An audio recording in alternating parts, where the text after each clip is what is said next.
خبرې دغه ځکه کوو چې نن 5 جولای ده. د دې ورځې د پاکستان په تاریخ کې توره ورځ ده، سیاه ورځ ده. خو مونږ چې په کومه معاشره کې او په سماج کې او په کوم نظام کې اوسو، نو په دې نظام کې دننه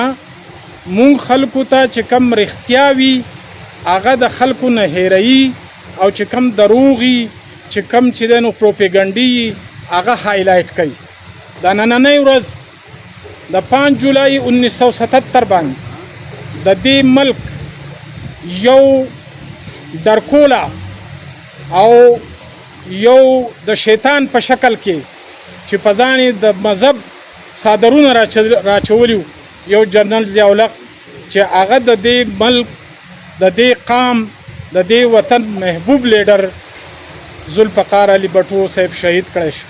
کړی و. او هغه په دې 5 جولای 1977 نه پس چې په دې سماج کې په دې معاشره کې یو معتدله معاشره وه، خلکو د یو بل برداشت و، د یو بل سره ښېګړې وي، هغه معاشره راواغسته او یو امتحان پسندانه معاشره ته جوړه کړه، د مذهب په نوم باندې، د دهشتګردۍ په نوم باندې، د وحشت او دهشت په نوم باندې. نو دا د دې نوي نسل ته د دې خبرې ځکه یاد دهاني کوو چې نن د پاکستان په تاریخ کې دې ته یو سیاترین ورځ ځکه وایي چې په دغې ورځ باندې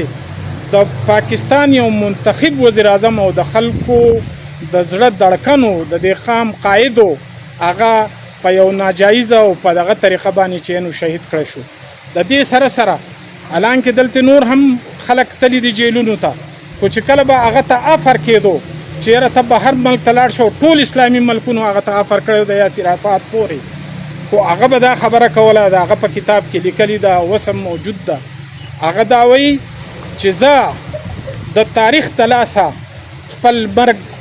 د تاریخ د لاسه ځان نه وژنم، بلکې زه به په تاریخ کې ځان ژوندی ساتم، او د هغې دپاره د جرنیلانو د لاسه مرګ مې قبول دی، خو د وطن نه بهر ته نه ځم.